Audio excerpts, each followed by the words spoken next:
Hello, I'm Carol Swain, and I'm Professor of Political Science and Law at Vanderbilt University. Thank you for coming. When people look at me, they see a university professor, but they really don't know my story or where I came from. I've been a professor for 26 years. I started my career at Princeton University. I'm now a professor at Vanderbilt University. I call myself the accidental professor. I never imagined that I would become a university professor. It was not something that anyone in my family had ever done. It's not something I could have imagined because I was shy, but the doors opened up. God steered me in that direction. For most of my career as a university professor, I was not a Christian, and so how I approach students, how I approach the world is diametrically different from what I do and say today. Now, in my life as a professor, I see how powerful it is to be able to speak into the lives of thousands of young people. And my whole philosophy about teaching, when I'm with the students, I'm very much aware of these are individuals that God has chosen. And I think I should back up for a second. I've not always been a devout, born-again Christian. When I started my career at Princeton, I was secular like everyone else. I did my teaching, but I was not so much focused on the fact that I was speaking into the lives of young people that would have enormous power in the future. And so my Christian conversion experience happened 16 years ago, and that has radically shaped how I see the classroom and how I see the young people that God has entrusted into my care. My whole philosophy about teaching focuses on the fact that there's the subject matter that I teach as a political scientist, and when I'm in the classroom teaching courses that relate to law, and there's the individual student in front of me. And I see that student as more important than the subject matter because they can learn political science, they can learn government, they can learn various things, but I see as part of my role is helping them figure out who they are in the world. I always have an open door policy for my students. I have given them my cell number, my home number, and I've encouraged them to contact me, not just about the classroom material, but also about tragedies and things that may happen in their lives. And so I've been with students that, a woman that finds out she's pregnant, or a student that's contemplating suicide. The parents are going through divorces. They know that I will always have an open door policy. And you ask, well, why would you have this open door policy? I hear many female faculty in particular that will say, well, I'm not their mother. They expect me to be their mother. But when I look at those young people, I think about my own grandchildren, and now I have a great-grandchild, but I think about my own grandchildren, and I would want them on a college campus to have at least one professor that they could go to that would take the time to listen. And so I love my students, even those that are obnoxious, and because I'm conservative, I often have a few students that will come into the classroom, they want to make trouble, they want to harass, and I have a way of dealing with those students.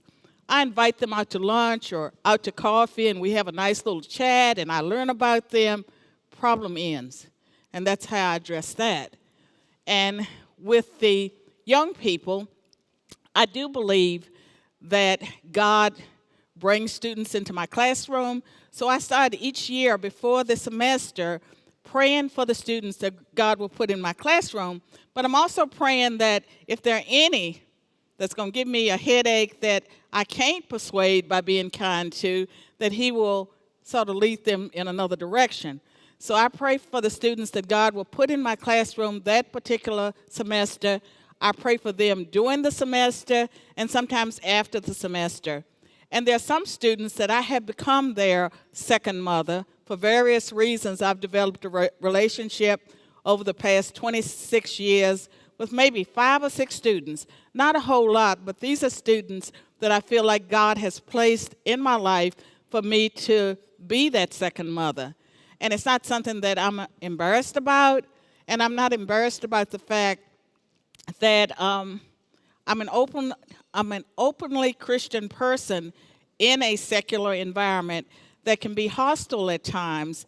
And I don't spend my time trying to evangelize the students, but the first day of class, I make it very clear to students, first of all, that they have entered a free speech zone, that I give myself permission to speak and I give them permission to speak. They don't have to agree with me, but they do have to agree to abide by the classroom rules. We have a lot of fun, and I bend over backwards to make sure the students feel comfortable, especially if they're more liberal, they don't agree with me.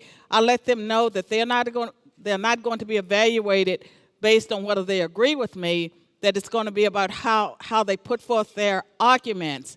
And I expose them to literature, not just conservative literature, but also we read many of the liberal literature, especially that relates to Marxism, communism. We read that liberal literature to reinterpret it in the context of what is happening today in society. Many students would naturally feel that what is taking place is the natural progression of time. And so we are evolving, we're becoming better. And what I want them to know is that what they see happening in our society today was part of a vision that people had many, many decades ago. Karl Marx, over 100 years ago, had a vision, and his followers were able to, little by little, incrementally move society forward. They were able to infiltrate organizations, hire people like them until they got a critical mass. And I tell my conservative students that if you don't like the direction of the society, you can do something about it. You can adopt some of the rules and strategies of the liberal left, and you can apply it. You can do the same thing. It will be a long time before you see real change, because as it stands on university campuses, 95% or more other professors are liberal.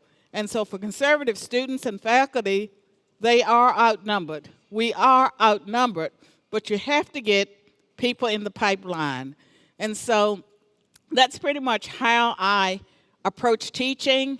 I know that words matter. In my own story, if I were to give my Christian testimony, the words of a medical doctor at a time I was in my lowest point in life, he spoke into my life.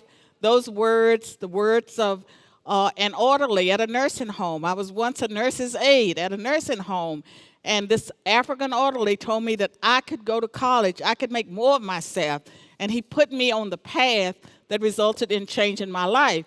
And so words matter. And it's not just the students in your classroom, it's people that you meet in every context. You can speak into people's lives, you can change their lives. Thank you.